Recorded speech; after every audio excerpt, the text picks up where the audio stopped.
ভোটের মুখে বিজেপির অস্বস্তি বাড়ালেন দলের লৌহ পুরুষ। দলের প্রতিষ্ঠাতা সদস্য লালকৃষ্ণ আদবানি মনে করালেন, মতের অমিল হলেই কাউকে দেশ বিরোধী দাগিয়ে দেওয়া বিজেপির পরম্পরা নয়। নরেন্দ্র মোদী, অমিত শাহের বার্তা দলের লৌহ পুরুষের। মোদী জমানায় প্রথম থেকেই কোণঠাসা। এবার লালকৃষ্ণ আদবানি ভোটেও নেই, প্রচারেও নেই। বলা হচ্ছে মার্গ দর্শক, এখন শুধুই দর্শক। বিজেপিতে কিন্তু পরিবর্তনের হাওয়া। নিজস্ব স্টাইলে দল চালাচ্ছেন নরেন্দ্র মোদী, অমিত শাহ জুটি। এই জুটির কাজকর্ম নিয়ে হাজারো অভিযোগ। মতের অমিল হলে শত্রু হিসেবে দাগিয়ে দেওয়া, কখনো দেশের শত্রু, আবার কখনো দলের। এই পরিস্থিতিতে ব্লককে হাতিয়ার করলেন দলের প্রতিষ্ঠাতা সদস্য। দুই সাংসদ থেকে দলকে দেশের ক্ষমতায় নিয়ে আসার অন্যতম কাণ্ডারি।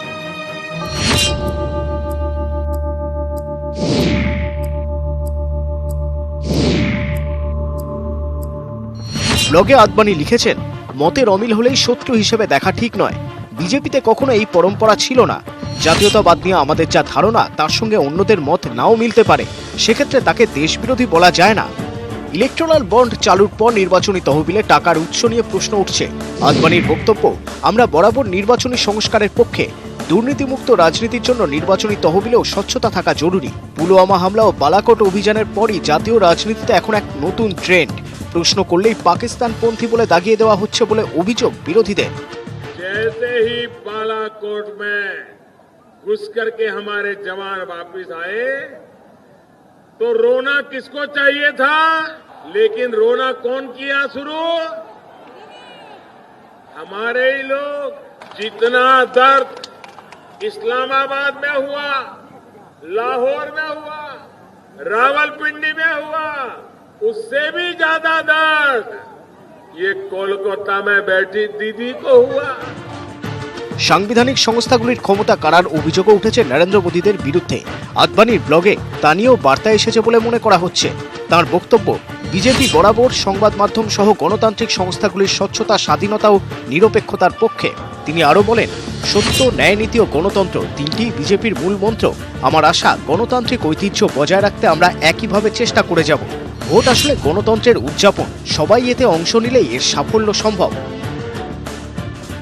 দেশের প্রতিনিধিত্ব করতে কংগ্রেস সরকারের প্রধানমন্ত্রী ভিয়েনায় রাষ্ট্রসংঘের সভায় পাঠিয়েছিলেন অটল বিহারী বাজপেয়ীকে। খোদ আদবানিকে পাকিস্তানে পাঠান ইউপিএ সরকারের প্রধানমন্ত্রী মনমোহন সিং। ঘোর সমালোচক সিপিএম নেতা হরকিষেণ সিং সুরজিতের শেষকৃত্যে দিনভর ছিলেন আদবানি। এমনই হাজারো দৃষ্টান্ত ছড়িয়ে মোদী সরকারের আমলে সেই পরম্পরা ভাঙছে। সেই বার্তায় কি স্পষ্ট হলো না বিজেপির লৌহ পুরুষের বক্তব্যে? নিউজ 18 বাংলা।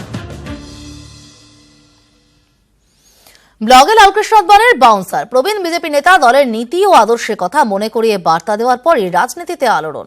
ভোটের আগে অস্বস্তি এড়াতে কৌশলে নরেন্দ্র মোদীও।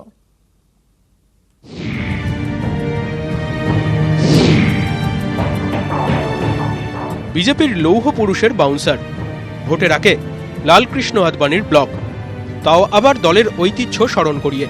সে যতই তাকে মার্গ দর্শক থেকে দর্শক করে দেওয়া হোক, তবু তিনি লালকৃষ্ণ আদবানি। ভোটের বাজারে কোথাকার জল কোথায় গড়াতে পারে আঁচ করেই পাল্টা কৌশল। বাধ্য ছাত্র হয়ে গুরুর স্মরণে নরেন্দ্র মোদী।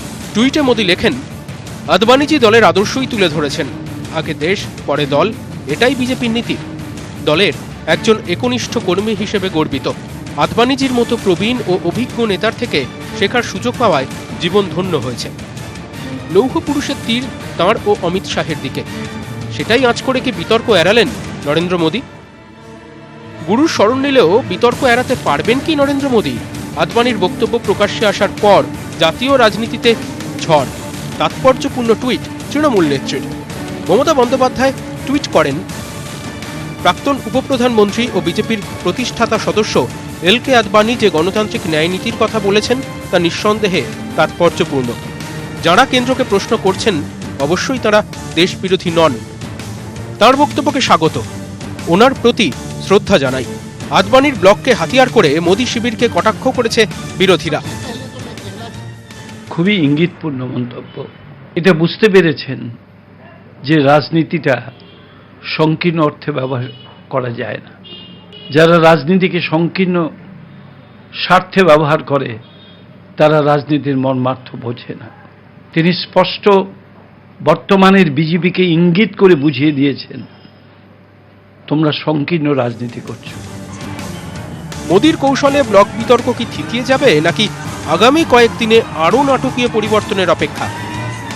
নিউজ 18 বাংলা। কুলুঙ্গিতেও লুকানোর দরকার হয় না, ঠাকুর ঘরে চোখের সামনে শিশিতে ভরা থাকে। আজও মা ঠাকুমারা প্রকাশ্যেই রেখে দেন অনায়াসে। বাচ্চারাও লুকিয়ে চুরিয়ে খায় না। নকুলদানা এতটাই গুরুত্বহীন মিষ্টি সমাজে, কিন্তু রাজনীতির ছোঁয়ায় কিনা হয়। রসগোল্লা, রাজভোগ কিংবা গুজরাতি লাড্ডুও ফেল পড়ে যায়।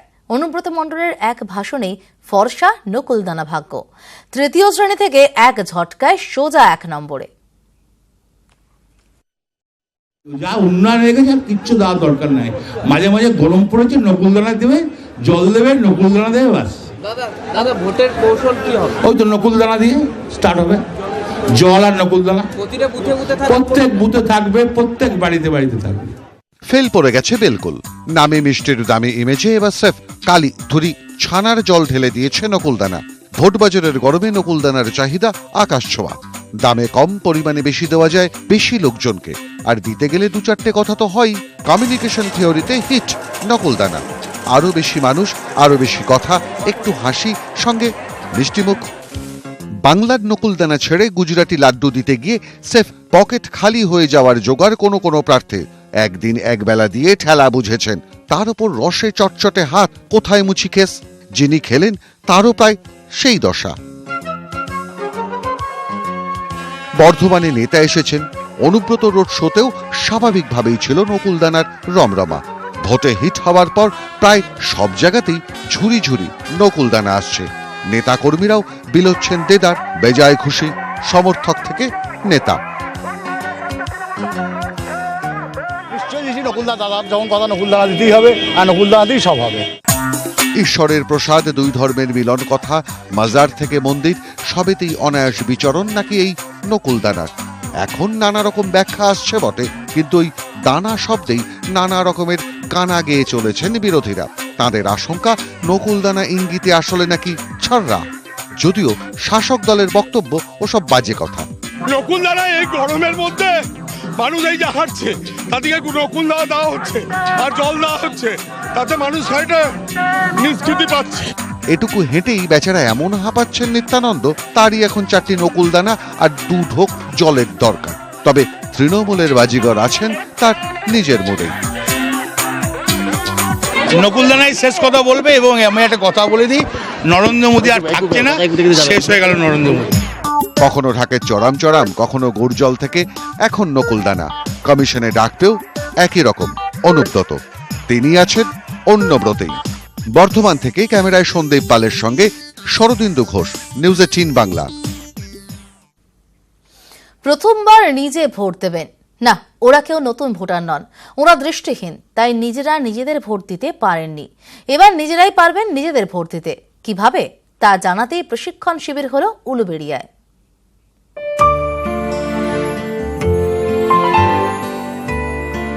দৃষ্টিহীনরা এবার নিজেরাই নিজেদের ভোট দিতে পারবেন। ভোট দেবেন ব্রেল পদ্ধতিতে, হাতে কলমে তা শেখাতেই প্রশিক্ষণ শিবির হলো উলুবেড়িয়া 1 ব্লকে। আমার ভোট বাবা দিত, এবারে আমাকে সরকার থেকে যে আজকে বোঝানো হলো, আমার নিজের ভোট আমি দেব।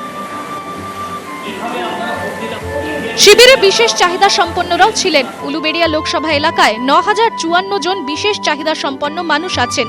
উলুবেড়িয়া 1 ব্লকের শিবিরে ছিলেন জনা 40 বিশেষ চাহিদা সম্পন্ন মানুষ। তাদের মধ্যে দৃষ্টিহীন ছিলেন জনা 15। সব ব্লকেই এরকম প্রশিক্ষণ শিবির করছে নির্বাচন কমিশন।